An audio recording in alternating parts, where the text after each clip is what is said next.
black number 37 car and Roger Webster just go through and post their own individual fastest laps of the race. They are pushing each other along despite the fact that it's not quite close to the road. Rest of the place away. Sitting down the step straight now. Yeah, there's a few laps to go. It's spread itself out. Not too aggressive they go. There you go. Yes. Well, once more. Plus the extra lap, let's not forget. See what's happened to the gap. It has come down again by another 0.6 of a second, so Stuart Liddell is doing what he needs to do at the moment. He's away.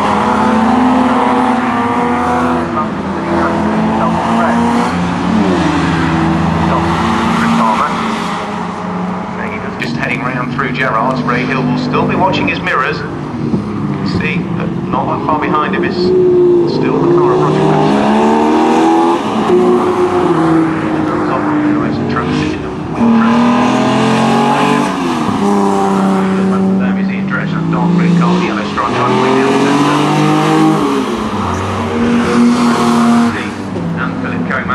Cars number 17, 71 respectively. Over the start finish line once more, he's got the race leader. This time he hasn't managed to take a chunk out of the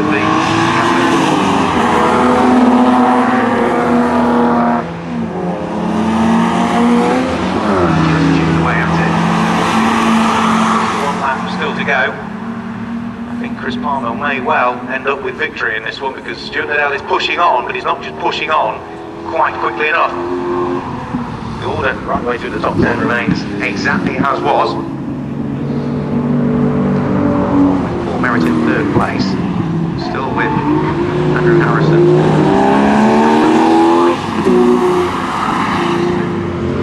Gained a place.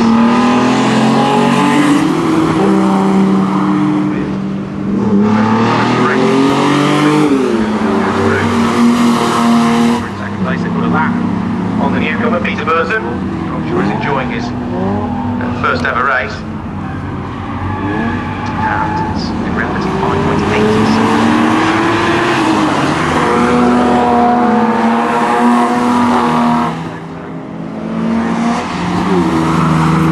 Couple more laps to go after this one. So, despite how hard working Stuart Liddell has been, he hasn't quite worked hard enough. Chris Palmer behind him is trying to minimise the distance between the two of them.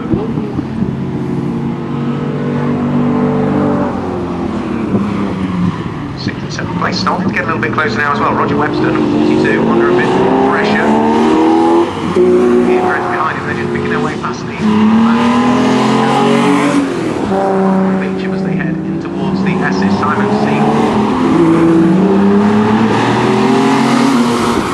Each other as well. Goes through onto what will be his penultimate lap this time, with the gap once more having come down again.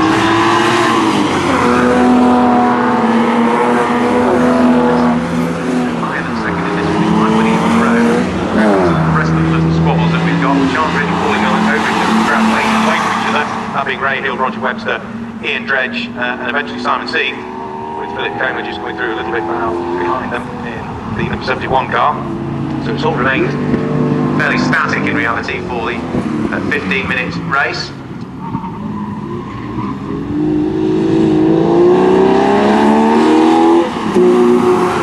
And now he will head on to the extra lap, so 50 minutes plus one lap. Through he goes over the start finish line. Stuart Liddell, Chris Palmer sitting there in the second place. Chris Palmer already having played with victory in the second. Chris Palmer has yet to finish off the podium. 2 second places, a win and a third. Finish one of the races at Anglesey. Leading the championship. 58 points prize coming into this weekend.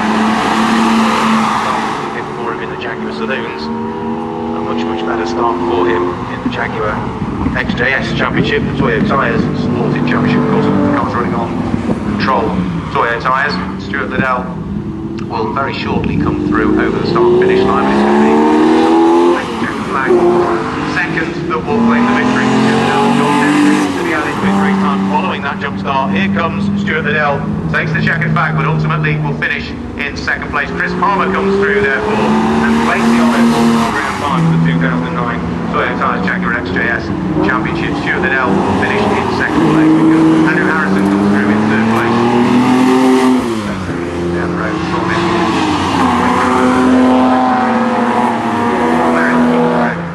And takes fourth position.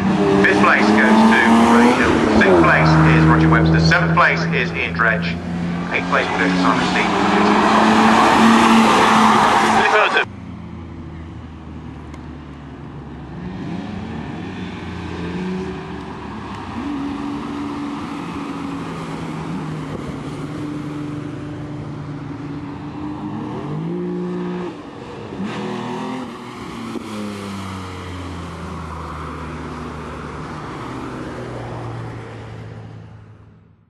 Only just been informed of the outcome. So, Chris, a 10-second penalty for Stuart off the start means that you've claimed honours. Oh, I didn't realise that. That's quite a good result then. It's unfortunate the way it's happened, but I spent another race looking at the back of Stuart again. I couldn't catch him. Stuart's really won the race, unfortunately. Yeah, well, you got quite close to him in the early stages. You hung on in there, then he seemed to pull away a bit, and then poor old Stuart, blissfully unaware of his 10-second penalty, said he eased off towards the end. Yeah, I'd have sort of misfire a lot of the time. I couldn't get any real power out of it.